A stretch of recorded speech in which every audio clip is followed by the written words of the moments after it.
I'm in super sunny San Diego, and we're pollinating the planet with love, and I have another guest, Laura Rubinstein, with me here today. Laura, are you ready to go in? I am. Okay. So excited. All right, let's go. Welcome everyone to the Pollinating the Planet with Love show. I'm your host, Beth Bell, and I'm excited to introduce today's guest. We're going to talk about the life journey lessons and, of course, those pearls of wisdom that she's learned along the way. Laura Rubinstein is an award-winning social media and marketing strategist. She is the author of the best-selling book, Social Media Myths Busted, the Small Business Guide to Online Revenue. She is the founder of the Social Buzz Club, influencer network, and gamified content sharing platform. Her mission is to help business owners, thought leaders, and coaches with an overwhelming to-do list to thrive using savvy social media strategies and time-saving systems. She is a highly sought-after speaker and consultant who has optimized marketing plans for over 1,000 businesses with innovative, profit-generating strategies. You can read some of them on her popular blog at transformtoday.com. So welcome to the show. Thanks, Beth. Glad to be here. I'm happy to have you. And I like to share a little bit about how I get to know my guests. And we aligned through the Evolutionary Business Council. Yep. And now we're here in sunny San Diego. I think your home state and It your home is. place. I love San Diego. Shout out to all the San Diegans. Yes, I love San Diego too. Yeah. And you have such a wealth of offering out to the world, and so I wanted to get into that. But before we sort of jump to where you are today, I want to go back to when you were a little girl and you may or may not have had a big dream. And, you know, what was that, and are you living that today? I don't know if I had a big dream per se, Okay. but I loved playing school. Okay. Like, I didn't do Barbie dolls. I didn't do girly things. I actually did two things. I loved playing school as a kid and bossing my sister around. And I loved, sorry, and I loved like Lincoln Logs and Legos and building things. Yeah. So kind of analytical and that kind of persists today. But you didn't become a teacher in the traditional sense. No, but everything I do strategically with clients is about learning, absorbing information, and then, you know, figuring out the strategies to help them, teach them, and also do it with them and for them. Right. Okay. And you're doing some, I think, really progressive things today, maybe more on the spiritual side of you, but also on the business side of you. So how did you get into that? What was your, let's call it maybe a more spiritual soul journey, and at what point did you feel like you were more in touch with what that was all about for you? I was in corporate America for like 7 years, maybe a lot of people can relate, and I didn't love it. And then one day I came home from work, and I was engaged to be married as well. Well, actually, one day I was driving to work, and when I walked into work, and I wasn't feeling as satisfied, but my boss said, you know what, we're going to move you from customer service over to software testing. Yeah. It was a total disconnect. And then I got home that night, and my fiance at the time said, I love you, but I'm not in love with you. I can't marry you. So I basically got kicked out of a job and kicked out of a relationship on the same day. Wow. Talk about the universe speaking right to my soul. Yes. Because my soul was being crushed. Even though I love the man dearly and totally honorable man, wasn't the right one for me. Right. Wasn't the right time. And the job was a great job, but it wasn't the right job. So the universe helped me with a really severe push. Yeah. And it was a really bad day, but it wound up taking me on my soul searching journey to finding what is it, how can I have a career that really expresses exactly who I am, and how can I find a partner that is a soul, juicy, connected, harmonious relationship. Yeah. So how did you pick up the pieces? Because that's like a double whammy there. You know, the word resilience comes to mind. There's a part of me that just kicked in that was like, I'm going to figure out how to have those two things I just mentioned. And so I got really vulnerable. I went into therapy. I started, I went back to some personal development courses. I got mentors. I read a lot. I journaled a lot. And I cried a lot. Yeah. You I think know, the crying a lot is a really important part of it. oh yeah. Yeah. I screamed, I cried, I did, what I learned through going to different mentors and listening to different people and reading different books, everything from Ayanna Van Zandt to the Forum to, it was just like everything. I was just, really absorbing. I was a sponge to figure out who I was, and not to follow any one of those principles, but to kind of say, well, how do I resonate with this, or do I not resonate? Yeah. I wound up finding a mentor who, at a networking meeting of all things, she stood up in front of the room and she said, "Hi, my name is," and I talk about the most powerful form of energy out there, feminine power. And then she left the stage. Okay. And then I was like, I don't know what you just said, but I need to know. But it resonated. Yeah. I have no idea that word feminine and power would go together. Yeah. And so I asked her if I could take her to lunch, and she said sure. And I left that lunch with like feeling like champagne bubbles were all in my body, going through my arms and my head, and I felt like I had just drank a bottle of champagne. We didn't have any alcohol, but I felt so good. And I go, whatever she has, I want. That is powerful, because I got it. And so she became a mentor of mine, and then it's just helped me figure out I had to go to me first.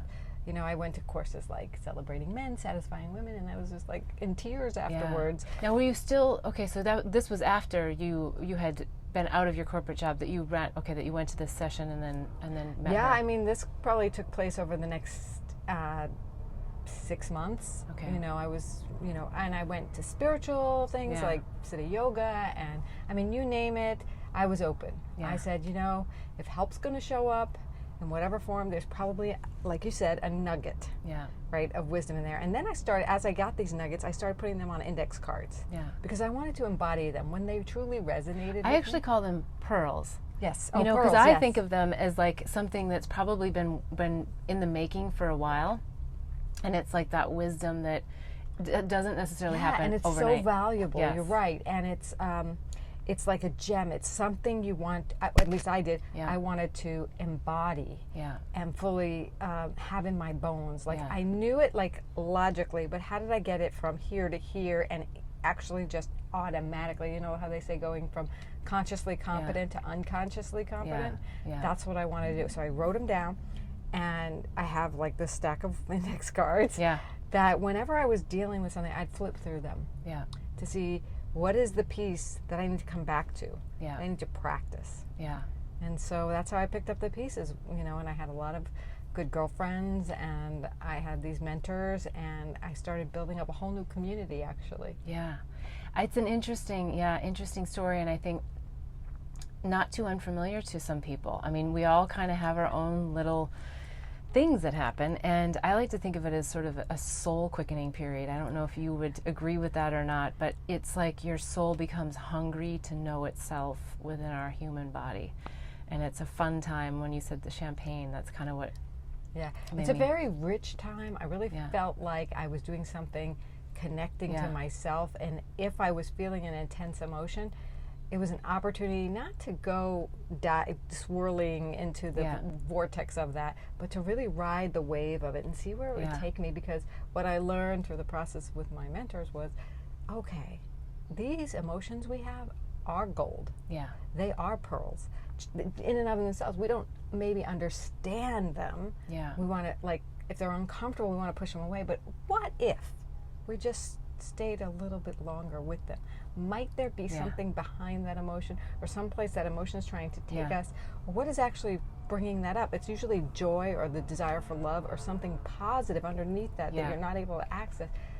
But that emotion is telling you something about how to get there. Yeah, I love that, because I think what I'm hearing you say is it's just taking a pause, and just sort of grounding into it and feeling it. And I think, living in Asia for the last 7.5 years and coming back here, I see how fast forward we are. When I was in it, I didn't see a difference as much. Right. But when I come back to it and I see just the forward motion of doing, we somehow have this reward system that doesn't work, but that you get wrapped up in. Yes. Because everybody's doing it, and it seems like always they're doing better than I'm doing, and I've got to, I'm not enough. Yes. It really Well, and I triggers. think it's also a judgment we place upon ourselves from the external world and how we fit into the external world. And I think, it's really in the whole focus of Pollinating the Planet with Love is helping people to reconnect with that inner wisdom, which it sounds like that's what you were doing. Okay, so I'm really interested to learn more about the feminine part of this journey, but we're going to take a quick break and we'll be right back. Blossom Bliss products are designed to help empower pure love and purpose in your life. It's through the power of words, flowers, and symbols that our products assist you in creating a blissful life. The power of words in our mini mantra word bar necklaces assist you in setting and blossoming your personal intentions. The affirmation cards leverage the power of flowers by providing daily inspiration. And the power of symbols in our life journey bracelets are great reminders of the things that bring us peace, joy, and love. Products are made and blessed in Bali with love by Balinese artisans who work with empowered hearts. When you purchase jewelry with a bee charm, we donate to save the bees. Join us in pollinating the planet with love. Go to our website, blossomblissbali.com. Again, that's blossomblissbali.com. Okay, we are back with Laura Rubinstein, and we were just about to get to a really juicy bit, I think. It's all about the feminine, and I think one of the reasons why I feel it's so juicy is women have worked really hard to climb the corporate ladder, myself, yourself. I think we've embraced a lot of our masculine energy, and somewhere along the way, I feel that we haven't necessarily always balanced our feminine power in there. So, not speaking for everyone, but speaking for myself and for many others that I know. So, you met this mentor, the lady that became the mentor. Yes. And then how did you start embodying this feminine power? What did that look like for you? Well, first I had to understand what the word feminine even meant. Right. I thought it was Laura Ashley, frilly things, flowery stuff, Right. and I wasn't attracted to that. In fact, I remember in my relationship being given flowers and I couldn't even appreciate them because it wasn't in my masculine, it wasn't practical, and I'm a very practical person, and that's what I was relying on, all my practical, logical self, and highly developed that self. But the heart part of me, the part that really wanted to be nurtured and cared for and adored, really didn't know that that was possible. Yeah. So when I learned that, oh my gosh, things that I've actually been putting myself down for, like multitasking, very feminine type thing, nonlinear, was actually not a bad thing. Sure. So I started to embrace my feminine nature, one piece at a time, and using those index cards, again, writing down those little pearls of wisdom on there, and to embody it, I'd kind of sit with them. I'd be like, yeah, I remember her saying that, or I remember feeling that. Let me see if I can get back to that place. Yeah. So it's a practice. It's not like you turn a switch and you're on. It's just like, okay, now looking for where I can slow down. Yes. And experience the JOMO, Right. the joy of I like missing that. out. JOMO. We've heard of the FOMO, the fear of missing out, Yes. but the JOMO, stole that from somebody. Yeah, that's now great. It's all over the place. Yeah. But it's like, what can I can actually feel good about slowing down because I'm doing something to do that, get back into balance, to really honor who I am. And when we're going so fast, we're not connected, right? Yeah. We're just going and doing. But the minute we take just even if it's a pause for a breath, there's like, oh, what else is going on here? There's so much more there. Isn't there? Yes. Yeah. Yes. So I just started relishing, like, oh, I have like this secret identity or a secret power tool, right? Right. That This innate wisdom that just by slowing down actually accelerates my purpose. It accelerates my results. Yeah. So how did that start impacting what you were doing for a living? Because at some point, I mean, you probably had to do something to start making money. I did have to do something. Yes. Well, one of the mentors I got actually was a speaker, and I wanted to be a speaker. So I kind of modeled after her, and I worked for her for a while to try and book her into speaking engagements. And then I was like, oh, I'm learning a lot, so maybe I'll do some coaching and speaking. And then it's really interesting because that slowing down allows something else to come in. Somebody called me up. Now, the job I had was in financial services. I was doing all this personal and professional development in corporate America as well. I did they trained me on management and coaching and things like that. And then I got some coaching training in the personal development realm. And then I got a call. So the mentor that I was working with speaking, somebody she knew somebody or whatever. Hi, this is Dave. I think I have a job for you. It just manifests. And I remember driving and thinking, kind of in that slowing down mode, I wonder if there's a way I could earn money for being me. Just for being me. And kind of let it out there, like just a question. Yeah. And then it was like within 2 days, I got this call like, so I know this guy and he has a company. He teaches financial advisors how to market themselves. Oh, wow. And I was in customer service. I had experience in network marketing, and I do coaching. Okay. Yeah. So here's a job with financial advisors in coaching, being myself. Yeah, perfect. And then I'd learn his... And you didn't even have to search for the job. No. Someone's like, called you. Well, here's a question. I think sometimes there's people, including myself at points in times, where I knew how to manifest, I knew how to slow down, but then nothing came. Then what do you do? Well, that was after a period of time. So, I got this one mentor. It's not about thinking, am I manifesting? It's about being open to and clear about what you're willing to do and what you need. So if you need a cash cow, you got to find a way to get cash. Bottom line. Yeah. Okay. So if the next thing you see is a job at a boutique and selling stuff, well, you never know who's going to walk into that boutique, right? Or if it's the post office or it's whatever it is. Yeah. Just see there is tons of opportunity out there that you can say yes to and change your mind to afterward. So. That didn't the mentor, working with the one mentor, it naturally led into this other role, and that one kind of faded in the background. I think what I took away from what you just said is that it might be something that's in front of us, but we're not seeing it because we're too focused on what we think we're trying to bring in, as opposed to just really sitting with whatever's in front of us and exploring with great curiosity. Yes, and one of my pearls is that curiosity, to access that, is asking questions. Okay. So, like I said, 2 days before, I said, I wonder how I could work as myself and get paid for just for being me. And you know what? That led to other questions. Like, it also led to some critical comments. So I kept asking questions. Like, I like that. I like the questions. How could I be coaching? How could I be this? Or I wonder how. And the way I'm phrasing those questions is I wonder how, not like why can't I manifest? That puts on the brakes, right? Right. Just further accentuates that. Curiosity will be your best ally. Yeah. Well, and that's so much in the feminine, right? Because if you're asking the question and you're really open to receiving, that's right, then you're in that sweet spot. Yes. So that pearl is the question is more important than the answer, because you cannot see the answer without the right question. Yes. So keep asking the questions until something hits you like, oh, that's the answer. Yeah. I had a client along the way. I was coaching on her business. She was starting in jewelry, and she needed the answer to something. I said, well, what's the question? Like, well, she needed something. I said, well, what's the question? She says, well, I need a tool that does this, this, and this for my jewelry.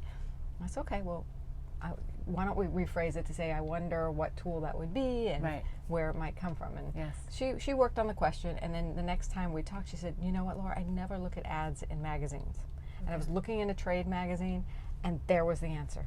But I never would have seen that ad had I not asked the question. Yeah, and just, opened to it, Okay, so you've done some feminine power cards. How did these come about? Like, how did this get created? I've kind of been alluding to them all along, in the sense that, remember I said I had those index cards? Yeah. So by the end of about 3 or 4 years, I had like 50 different index cards of pearls of wisdom, and I was like, you know what? I want this information in other women's hands. Okay. And I want to be able to have a tool in the right-hand drawer of my desk that I can flip through that's nice and not just these tattered old cards. So that's when I created the Feminine Power Cards. Okay, yeah. So yes, they're Feminine Power Cards. You can find them at femininepowercards.com. And can we do a little reading, or We can. Tell us how you would recommend people can use them. I'm sure there's probably multiple yeah, ways, in fact, but- when you get them, you get a little download that is called Okay. the Ways to Play with Feminine Power cards, and you can do them with yourself, or you can do them with friends, girlfriends. Nice. You can keep them in your. I have people who are yoga instructors that put one at every Mat. mat Yeah, I like that. Yeah. at the end of class at Shavasana. And I have people who let their massage clients pick one at the beginning of their Focus on that session. during- You know, they're really, you know, how I've used them is just when I'm in the heat of the moment, I'm like, what's going to solve my problem? And I'll keep flipping until the right one comes. Some people love to like pick one and like, is this, you know, it may or may not be your message, but Yeah. so. Well, let's take the one you just picked. Okay, it's That's- I one like of the the most random. challenging ones on the deck, but I think you'll, you know, it's pretty Yeah. juicy. So Okay, I like that. I didn't do it with any intention necessarily, other than to demonstrate how to do it. Yes, I So, know. and this is so secrets. It's about secrets. Okay, so on the front is a On the front is a principle. okay, and on the back. On the back is actually like a practice. So these are coaching cards, and actually these cards are endorsed by John Gray, the guy who wrote Men Are yes, from Mars, yes, I like Women that. Are from Venus. And he said he loves these cards, first of all. I love these cards. They're like having a relationship coach in your back pocket. And the first Oh, relationship, right. So a relationship coach, but relationship with yourself in your feminine, and it can be in relationship with others. another. Yes. So because when you have a really good, a lot of these principles, some of Yeah. them overlap with, you know, we're in the world with other people. Yeah. So yeah. So this one is about yourself. Secrets are toxic within. Whatever you're trying to hold in is coming out in other ways. So if there's stuff coming out and you don't know why you're behaving, is there a secret you're holding in? You might think about. So the practice is, so find a safe place to let your secrets be known. It could be your journal, could be whatever. It's okay to cry and let it out. It's okay to cry and let it out. But you know what I get when you were reading that? Yeah. I kind of a different play on the word secret. And what came to me was superpower. Because sometimes we don't embody our superpower for fear that we won't be accepted for who we really are. So it's a little bit different. I know it can go, you know, probably lots of different ways. But That's a whole conversation. I love what you just said. Oh my gosh. Like, we all have superpowers. And there are people who just like want to like just be there, and then there are others who, because there are others who are afraid and hold it in, Yeah. and that, like what you were alluding to, because they're afraid it's going to come out in the wrong way, or it won't that be they will accepted. then step into their true authentic power, right? That's another Oh one, yeah. too. Oh yeah. Yeah. So Wow, I that's a think good there one. is something to contemplating your secret superpower, Yeah. and how to bring it out in the world such that you can have the result you really intend for it. But I think one of the other cards in the deck is about intentions. If you're clear on your intention, like really super clear, not like, yes, I want to do this, but like on all the surrounding energy around that intention, your superpower will manifest in the way that's appropriate. Yes, and I'm going to go back to another pearl of wisdom that you said, which I think it's about asking the question, right? Because I'm all about setting intention. We have mini mantra word bar necklaces and setting, Right. you know, fusing your intention into it. So I'm all about that. But I love your suggestion of asking the question. So how should my superpower be unveiled, or how should I blossom within? Or I wonder how it could. Like, Okay, let's- thank you for that correction. Very, very important correction. Yeah, Yes. I mean, and we I have wonder to ask. how it could. Yes, because it's the curiosity. Yeah, and ask it in any way you have to, and then keep working on it. Like, notice how you feel when you say that question. Yeah. Like, was there a little bit of Yes, It's not the right- pick it's- it apart, because I think it's really important that we get the way to ask the question, because you're so right. The way that I asked it was very,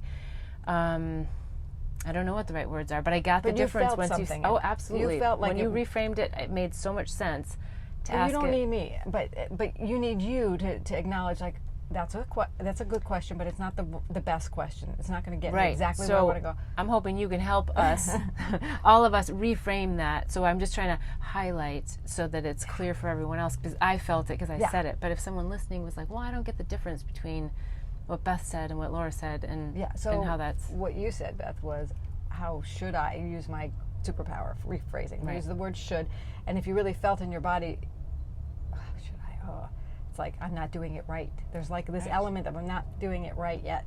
But how could I use my superpower for good? There's like, oh, now I'm like, oh yeah, there's got to be an answer out there. Yeah. You know, so it's not about it is about using good, positive, moving words, but it's really about feeling how the question feels when you ask it. And if it's not exactly spot on and lighting you up, try another question. Yeah. And you can use the tips of, instead of using should, use could. If you're really blocked, you know, I am willing to, you know, if I'm willing to have this, what would my question be? You know, like use the word willing to, or I wonder how. Yes. And if you find yourself, why can't I do this? That's good. If you notice it, right? Like, okay, I use the, you know. And do you have these tips? Do you have a list of? This is a good blog post, I think. I think you should. But so here's the really cool thing. Okay. So there's going to be a book coming out that goes along with the Feminine Power Cards in 2020. Okay.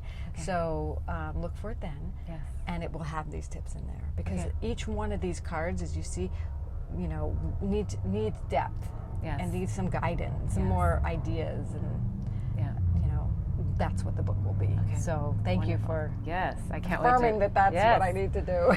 Yes. Okay. Well, there's so much more that you do and offer, and we're going to take a quick break. And when we come back, I want to hear a little bit more about all the other things. Okay.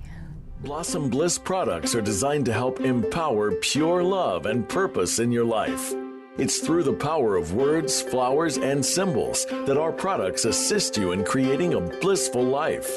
The power of words in our mini mantra word bar necklaces assist you in setting and blossoming your personal intentions. The affirmation cards leverage the power of flowers by providing daily inspiration.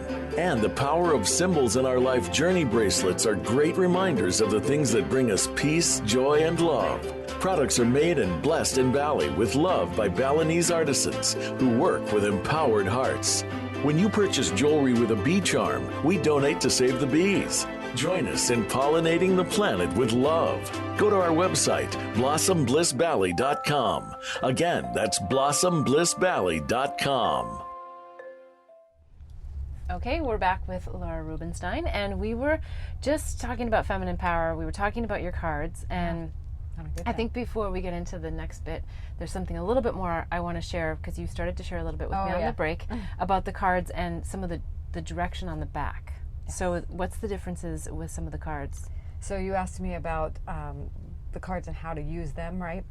The pink side is the principle, the blue side is the practice, but there's three types of practices, and they're delineated by a symbol at the bottom of each card. I don't know if you guys can see that, but there's a star, there's a heart, and there's a smiley face. If you've got a heart, it's something to contemplate or journal on. If you've got a smiley face, it's an affirmation to do and practice to yourself. And if it's a star, it's something to do, like organize your closet or something. Okay, yeah, wonderful. All right, I love those. Now, beyond this, because you are... you have so many other things. And I don't want to say a jack of all trades, because you're not. You're very specialized, but you have so many more things. So I do. What more are you willing to share with us today? Anything you want. I mean, you know, when I went into that job for coaching financial advisors, it was all on marketing strategies for financial advisors. And that was in the early 2000s. And I did that for several years. Coming out of financial services, I had the speak and the lingo for that. And I still do coach financial advisors in marketing. But when the market crashed, something else happened that a lot of people don't think about. But social media was on the rise, and it hit that critical mass for marketing. Okay. And so just before the crash, I was actually getting into social media, from LinkedIn to Facebook and Twitter. Well, Twitter came just after that, but more naturally, you feel like you fell into this. Okay. Well, here's why. With all the financial advisors I was coaching, it was all relationship-based marketing tactics and strategies. And then when social media came out, I was like, oh my God, this is relationship marketing on steroids. Yeah. So I immersed myself. I took different courses, and I was translating my offline strategies to online. Yeah. And I was like, every single entrepreneur needs to know this, these strategies. So it was actually good timing for the market crash, because some of my financial advisor clients kind of went by the wayside, and I had more time to explore social media and then bring it to more entrepreneurs. Yeah. Wonderful. So that's what I'm doing to this day is supporting entrepreneurs. So how did that start out? You were a one-man show, a two-man show, or I mean, how did it? Because now I was a consultant, you know, and so I naturally find entrepreneurs, and I always connect. Yeah. So I said, you know, I started consulting with them. I also started training. I did some training programs. Okay.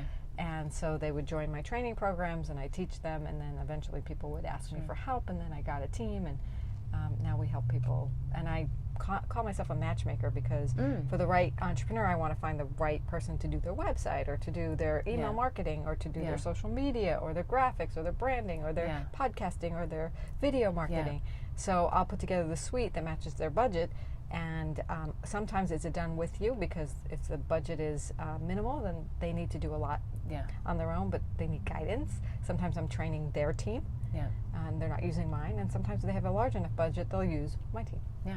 Yeah, I like that. Okay, so how have you seen social media change since the crash? Because a lot's happened since then, and what are some pearls that you think conscious entrepreneurs should have heightened awareness about? Well, it changes every day. Yeah.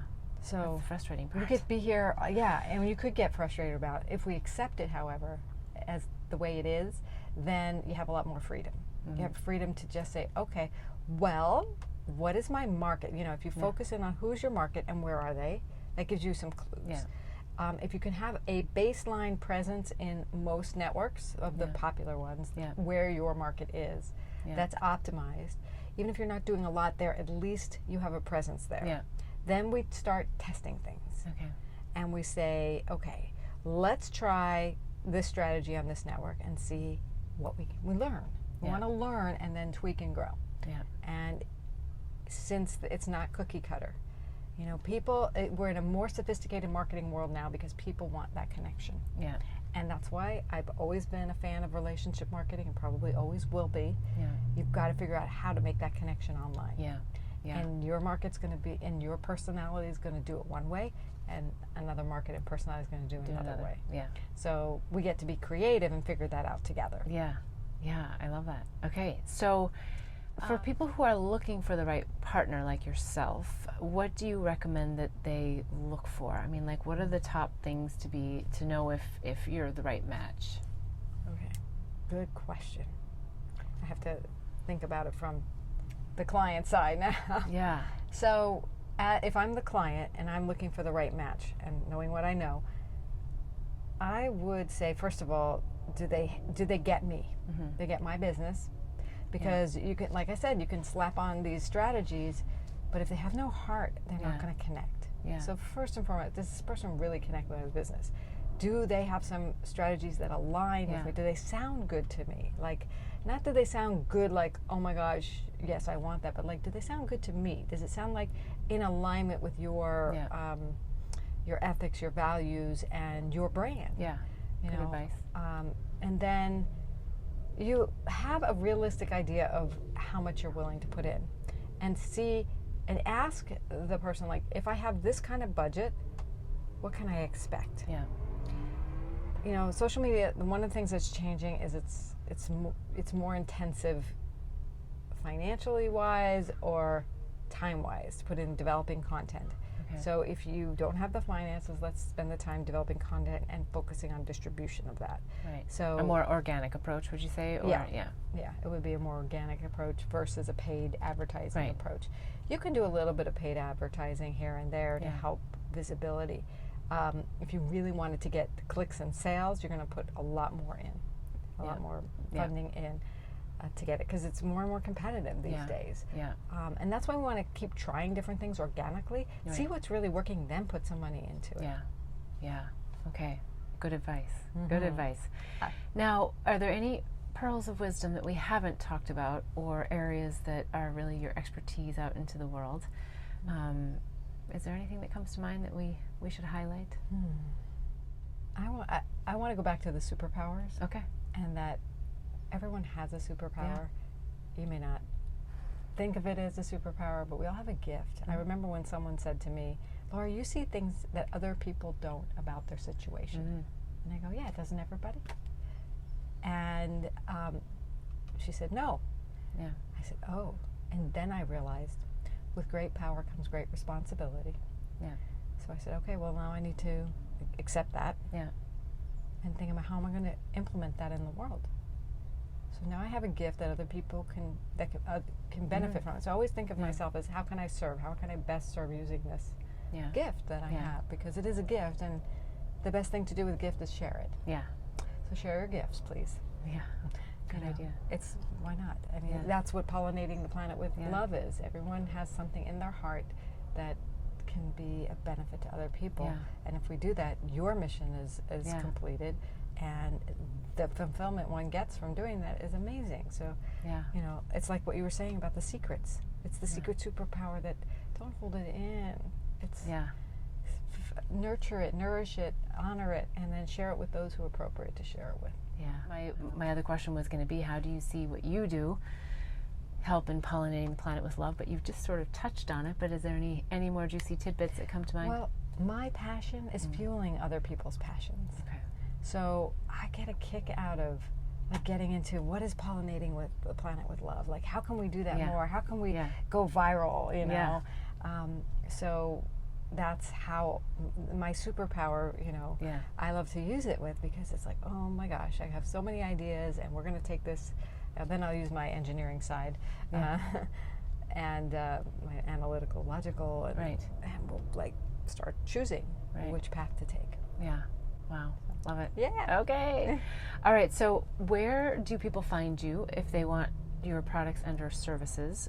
I know there's probably some different places from the feminine power versus the online media strategy, because you have an agency and you have lots of services and offerings. So where can they find that information? So the feminine power cards are at femininepowercards.com. And then go to my blog at transformtoday.com. There's a contact button there. And you also have a lot of updates about what's happening in social media on the transformtoday.com, don't you? I mean, like it's some. Yeah. Okay. I don't keep up with everything. Okay. I do certain strategies on there and certain. I am very well connected to communities, but I don't always publish them, and those communities have them. But if you have a question, you can always email me about a change on one of the networks. And I mean, there were changes this week on LinkedIn and Facebook, and it's just amazing. Yeah, what goes on. And I don't claim to be up on everything, but I make it my job to know where I can find to be updated on all of it. Yeah. So if somebody does have a question, there's so much out there, and it's so exciting. And so I've accepted that, you know, I'm not going to know everything, but I know where I can get answers. Yeah, that's a great approach. Yes. That concludes what we've got to share today. And if you're interested in learning more about me, you can find me on bethbell.me. I also have Instagram, where I post photographs of flowers that I take and the messages that they give me, so that's fun. And so until next week, wishing you bliss so that you too can help in pollinating the planet with love.